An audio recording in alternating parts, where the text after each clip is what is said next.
Hello বন্ধুরা, আজ আমি এক্সপ্লেন করব 2018-র এক ইন্দোনেশিয়ান হরর মুভি যার নাম কাফির। তো চলুন কথা না বাড়িয়ে মুভির দিকে যাওয়া যাক।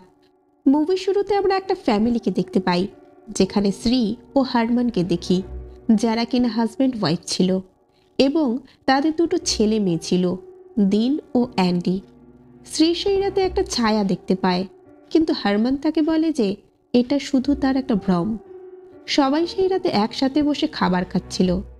তখনই হঠাৎ হারমানের গলায় কিছু একটা আটকে যায়, তার মুখ থেকে কাচের একটা টুকরো বেরিয়ে আসে, আর হারমান সেখানেই মারা যায়। হারমানের মৃত্যুতে শ্রী অনেক ভেঙে পড়ে। শ্রী হারমানের মুখ থেকে বেরিয়ে আসা কাচের টুকরোটিকে কাপড়ে বেঁধে নিজের কাছে রেখে দেয়। একদিন শ্রী দিনকে বলছিল যে কেউ মারা যাওয়ার 40 দিন পর তার আত্মা আমাদের চারপাশেই থাকে, তেমনি দিনের বাবার আত্মাও তাদের আশেপাশেই রয়েছে। তখনই আমরা অ্যান্ডিকে তার গার্লফ্রেন্ড হানুমের সাথে ভেতরে আসতে দেখি। সে হানুমকে তার ফ্যামিলির সাথে পরিচয় করিয়ে দেয়। একদিন অ্যান্ডি পিয়ানো বাজাচ্ছিল, তখনই সে তার মায়ের আওয়াজ শুনতে পায়। তারা ভেতরে গিয়ে দেখে তো শ্রীর প্রায় আঘাত লেগেছিল। সেই রাতেই আমরা দেখি যে শ্রীর প্রায় আঘাত লাগা জায়গায় কালো দাগ পড়ে গিয়েছিল। সেই রাতেই শ্রী একটা গান শুনতে পায়। এটা সেই গানটা ছিল যেটা তার হাজবেন্ডের পছন্দের ছিল। সে মনে করছিল যে তার ছেলে অ্যান্ডি পিয়ানো বাজাচ্ছিল, কিন্তু সে যখন বাইরে গিয়ে দেখে তখন সেখানে কেউই ছিল না। সে দেখে যে পিয়ানো নিজে থেকেই বাজছিল। এটা দেখে শ্রী ভয় পেয়ে জোরে চিৎকার করে ওঠে। তখন অ্যান্ডি সেখানে এসে তাকে রুমে নিয়ে যায় এবং রেস্ট করতে বলে সেখান থেকে চলে যায়। শ্রী দেখতে পায় সিলিংয়ের মধ্যেও কালো দাগ হয়েছিল, যেমনটা শ্রীর পায়ে হয়েছিল। পরদিন শ্রী সেই সিলিং ঠিক করার জন্য সালিমকে বলেছিল। এরপর শ্রী খাবার বানাতে চলে যায়। তখনই অ্যান্ডি এসে তার রুমে চলে যায় এবং যাওয়ার সময় তার মাকে বলে যায় যে সে যেন তার জন্য চিকেন বানায়। তখন তার মা বলে যে তার বাবা মারা যাওয়ার পর থেকে সে চিকেন বানানো ছেড়ে দিয়েছে। এরপর শ্রী অ্যান্ডির রুমে তাকে দেখতে যায়।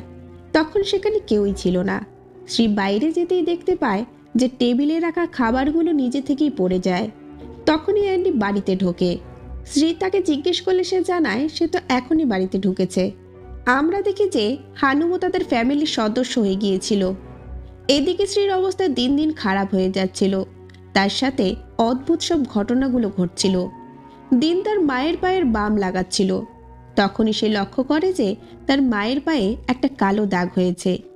আর শ্রী এক দৃষ্টিতে ওপরে সিলিংয়ের কালো দাগটা দেখছিল। শ্রী তার মেয়েকে জানায় যে যখন থেকে তার বাবার মৃত্যু হয়েছে তখন থেকে তার সাথে অদ্ভুত সব ঘটনা ঘটতে শুরু করেছে। তার মেয়ে জিজ্ঞেস করে যে এমন কি ঘটনা ঘটেছে যেটা সে ফিল করছিল। আর তখনই হঠাৎ লাইট অফ হয়ে যায়। দিন একটা ল্যাম্প এনে তার মায়ের রুমে রেখে দেয়। সেই সময় স্ত্রী দেখতে পায় যে একটা কালো ধোঁয়ার মতো কিছু একটা সিলিংয়ের সেই কালো দাগটার ভেতরে ঢুকে যায়। এটা দেখে স্ত্রী সেখানে জ্ঞান হারিয়ে ফেলে। তখনই হানুম এসে তাকে ওঠায়। এরপর দিন ও অ্যান্ডি স্ত্রীকে ডাক্তারের কাছে নিয়ে যায়। বাড়িতে ঢোকার সময় স্ত্রী একটা লোককে দেখতে পায়। এরপর বাড়িতে এসে স্ত্রী সেলিমকে আবারও সিলিং চেক করতে বলে। সেলিম এসে তাকে বলে যে সিলিংয়ে কোনো কিছুই আর খারাপ নেই, বৃষ্টি হলেও জল ভেতরে ঢুকবে না। এটা বলে সেলিম সেখান থেকে চলে যায়। একদিন অ্যান্ডি ও স্ত্রী বসে খাবার খাচ্ছিল। তখন অ্যান্ডি স্ত্রীকে বলছিল যে তার বাবা মারা যাওয়ার কষ্ট তাদেরও আছে, কিন্তু যদি সে এই ইনসিডেন্টকে ভুলতে না পারে তাহলে তার বাবার আত্মা শান্তি পাবে না। হঠাৎই তখন স্ত্রীর কাশি হতে থাকে আর স্ত্রীর মুখ থেকেও রক্ত বেরোতে থাকে। তারা আবারও স্ত্রীকে ডাক্তারের কাছে নিয়ে যায়, যেখানে ডাক্তার তাদের বলে যে স্ত্রীর সমস্ত অর্গান একদম ঠিক আছে আর সে একদম নর্মাল। এরপর দিন ডাক্তারকে সেই কাচের টুকরোটা দেখায় যেটা তার মায়ের মুখ থেকে বেরিয়েছিল, কিন্তু ডাক্তারের কাছে এটার কোনো উত্তর ছিল না। বাড়িতে আসার পর দিন তার মায়ের আলমারি থেকে একটা রুমাল খুঁজে পায়। সেখানে সেই কাচের টুকরোটা রাখা ছিল যেটা তার বাবার মুখ থেকে বেরিয়েছিল। তখনই স্ত্রী উঠে যায় আর দিনকে সেটা রেখে দিয়ে সেখান থেকে চলে যেতে বলে, কিন্তু দিন সেটা লুকিয়ে তার সাথে নিয়ে যায় আর তার ভাইকে সেটা দেখায়।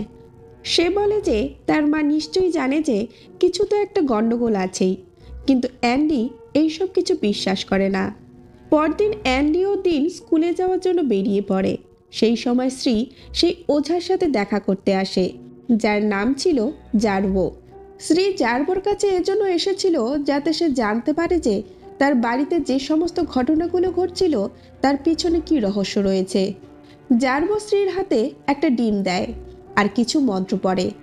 এরপর শ্রীকে সেই ডিমটা ভাঙতে বলে। শ্রী যখন ডিমটা ভাঙে তখন ডিম থেকে কালো রঙের কুসুম বেরোয়। তখন জার্বো বলে যে তার উপর কেউ কালো জাদু করেছে।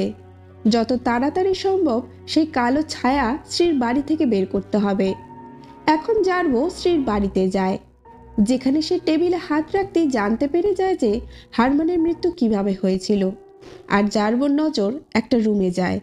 সে তার তন্ত্রবিদ্যা দিয়ে সেই কালো ছায়ার খোঁজ পেয়ে যায় আর সেটাকে একটা বোতলে বন্দি করে নেয়।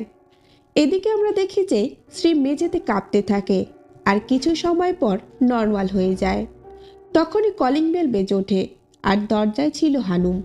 সে জার্বোকে যেতে দেখে ফেলে, কিন্তু শ্রী একদম নর্মাল ব্যবহার করে, যেন মনে হয় যে কোনো কিছুই হয়নি। এরপর শ্রী দেখে যে তার পায়ের কালো দাগটা আর নেই। শ্রী আবারও জার্বোর কাছে যায় যাতে সেই কালো ছায়াকে নষ্ট করতে পারে, কিন্তু জার্বো তার তন্ত্রমন্ত্র দিয়ে সেই কালো জাদুকে শেষ করে ফেলার আগেই সেই কালো ছায়া জার্বোর গলা চেপে ধরে আর তাকে শূন্যে তুলে তার শরীর আগুন ধরিয়ে তাকে জ্বালিয়ে মেরে ফেলে। শ্রী নিজের জীবন বাঁচিয়ে সেখান থেকে পালিয়ে যায়। এদিকে দিন স্কুল থেকে বাড়িতে ফিরে এসেছিল। তখন সে একটা বাড়ির ফটো পায় আর সে সেই ফটোটা তার কাছেই রেখে দেয়। সেই সময়ই শ্রী খুব ভীত অবস্থায় বাড়িতে ফিরে আসে। দিন তাকে জিজ্ঞেস করে যে তার সাথে কি হয়েছে, কিন্তু শ্রী এতটা ভয় পেয়েছিল যে সে কিছুই বলতে পারছিল না। এখন তারা শ্রীকে রেস্ট নিতে বলে আর সিলিংয়ের সেই কালো দাগটা আবারও ফিরে এসেছিল। দিন তার ভাই অ্যান্ডিকে তার মায়ের সব ঘটনার কথা জানায়, কিন্তু অ্যান্ডি বিশ্বাস করে না আর সে বলে যে সে জার্বোর বাড়িতে যাবে না। সে বলে যে জার্বো পুড়ে মারা গেছে আর তার বাড়িও পুড়ে ছাই হয়ে গেছে। এখন দিন একাই সত্যিটা জানার জন্য জার্বোর বাড়িতে যায়, যেখানে সে পুড়ে যাওয়া একটা ফটো আর তার মায়ের একটা লকেট খুঁজে পায়। এদিকে গ্রামবাসীরা জার্বোর লাশকে কবরস্থানে কবর দিতে চাইছিল না, কারণ তারা জানতো যে জার্বো কালো জাদু করত। তারা বিশ্বাস করত যে যদি তারা জার্বোর লাশ কবরস্থানে কবর দেয় তাহলে তাদের গ্রাম অভিশপ্ত হয়ে যাবে। এজন্য জার্বোর লাশকে সামনের জঙ্গলে কবর দেওয়া হয়। এদিকে দিন সেই ছবিগুলোকে জুড়ে দেখছিল, যেখানে একটা বাড়ি দেখা যাচ্ছিল, কিন্তু আসলে এই বাড়িটা কার ছিল? এই ছবিটার একটা টুকরো জার্বোর বাড়িতে আর একটা টুকরো শ্রীর বাড়িতে কেনই বা ছিল? আসলে এটার রহস্যটা কী ছিল? আমরা দেখি যে শ্রী পজেস্ট হতে শুরু করে। এদিকে দিন সেই বাড়িটিকে খুঁজতে বেরিয়ে পড়ে আর সে সেই বাড়িটা পেয়েও যায়। দিন সেই বাড়িতে থাকা লোকটির কাছে ফটোটা দেখিয়ে জিজ্ঞেস করে যে এই বাড়ির মালিক কে ছিল। লোকটি দিনকে কিছুই বলতে চায় না। এরপর সেই বাড়ির পাশে থাকা একটি বাড়ির একজন বৃদ্ধ মহিলা দিনকে জানায় যে এই বাড়িটা লিনা নামের একজন মহিলার ছিল, কিন্তু কোনো কারণে গ্রামের লোকেরা তাকে এখান থেকে বের করে দেয়। দিন সেই বৃদ্ধ মহিলাকে জিজ্ঞেস করে যে লিনা এখন কোথায় থাকে, কিন্তু সেই মহিলা কিছুই বলতে পারে না। এদিকে অ্যান্ডি তার বাড়িতে গান শুনছিল। তখনই গানটি আপনা আপনি বন্ধ হয়ে যায় এবং আবারও চালু হয়ে যায়। এটা দেখে অ্যান্ডি ভয় পেয়ে যায়। সেই রাতে শ্রীর কাছে জার্বোর আত্মা আসে আর শ্রী এটা দেখে জোরে চিৎকার করে ওঠে। তখনই সেখানে অ্যান্ডি ও দিন চলে আসে। শ্রী বারবার শুধু একটা কথাই বলছিল যে জার্বো এসেছিল। অ্যান্ডি তার মায়ের এই অবস্থা থেকে বিশ্বাস করতে শুরু করে যে তার বাড়িতে অদ্ভুত সব ঘটনা ঘটছিল। পরদিন অ্যান্ডি এসব কিছু জানার জন্য বাড়ি থেকে বেরিয়ে পড়ে আর হানুমকে তার মায়ের খেয়াল রাখার জন্য বলে যায়। এখন অ্যান্ডি জার্বোর ব্যাপারে খোঁজ নিতে যায়। এদিকে দিন লিনার ব্যাপারে খোঁজ করছিল। দিন কিছু ইনফরমেশন পায় আর সে অ্যান্ডিকে ফোন করার জন্য তার মোবাইল বের করে, কিন্তু ফোনের চার্জ শেষ হয়ে গিয়েছিল। এদিকে অ্যান্ডি জার্বোর পুড়ে যাওয়া বাড়ির ভেতর যায় আর সে সেই খালি বোতলটা খুঁজে পায়, যেখানে জার্বো সেই আত্মাকে বন্দি করে রেখেছিল। একজন মহিলার কাছে অ্যান্ডি জানতে পারে যে সামনের জঙ্গলেই জার্বোকে কবর দেওয়া হয়েছে। এই মহিলাটি আর কেউ না, সে ছিল জার্বোর স্ত্রী। এখন অ্যান্ডি জার্বোর কবর খোঁজার জন্য সেই জঙ্গলের ভিতর চলে যায়, কিন্তু সে দেখে যে জার্বোর কবর আগে থেকেই খোঁড়া ছিল আর সেখানে জার্বোর বডিটা ছিল না। এটা দেখার পর অ্যান্ডি তার মাকে বাঁচানোর জন্য বাড়ির দিকে যেতে শুরু করে। এদিকে দিন বাড়িতে এসে তার মাকে খুঁজছিল। সে তার মাকে পজেসড অবস্থায় দেখে আর তাকে আটকানোর জন্য কাছে যায়। এদিকে জার্বো তার স্ত্রীকে পজেসড করে নিয়েছিল আর সে স্ত্রীকে ফাঁসি লাগানোর জন্য বলে। এজন্য স্ত্রী তার গলায় ফাঁসি লাগাচ্ছিল, কিন্তু তার আগেই অ্যান্ডি সেখানে চলে আসে আর দরজা ভেঙে ফেলে।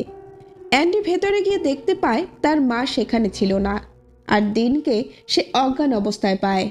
হানুম তখন অ্যান্ডিকে বলে যে তাদের এই বাড়িটা ছেড়ে দেওয়ার জন্য, আর তারা যদি চায় তাহলে তার হানুমের বাড়িতে কিছুদিন থাকতে পারে।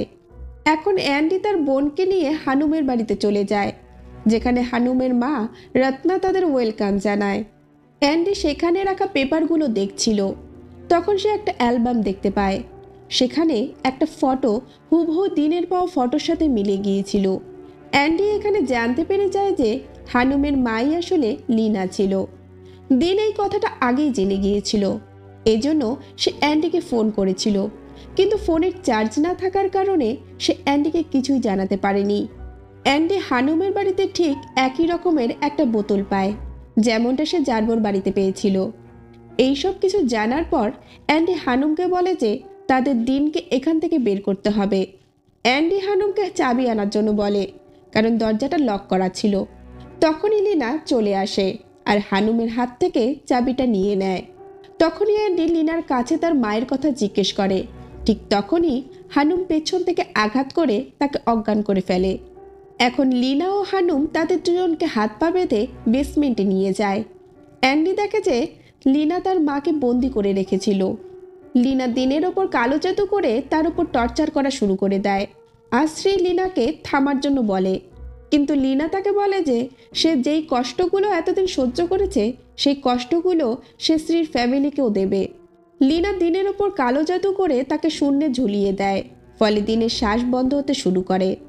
জার্বোর আত্মার সাহায্যে স্ত্রীকে জার্বোর সাথে তাকে কবরস্থানে পাঠিয়ে দেয়, যেখানে স্ত্রী জার্বোর কবরের মধ্যে নিজেকে সমাধি দিয়ে দেয়। এদিকে অ্যান্ডি তার কাছে যেই বোতলটা রেখেছিল সেই বোতলের ভিতরে হানুম ও লিনার কাপড়ের টুকরো ঢুকিয়ে দেয়, যেটা তারা ইউজ করেছিল। আর যখনই হানুম তার কাছে যায় তখনই সে হানুমকে একটা লাথি মেরে দেয় আর নিজেকে ছাড়িয়ে নেয়। লিনা তাকে আটকানোর চেষ্টা করে, কিন্তু অ্যান্ডি লিনাকে একটা লাথি মারে আর সে সেই বোতলটিকে আগুনে ফেলে দেয়। এরপর হানুম ও লিনার গায়ে আগুন ধরে যায়।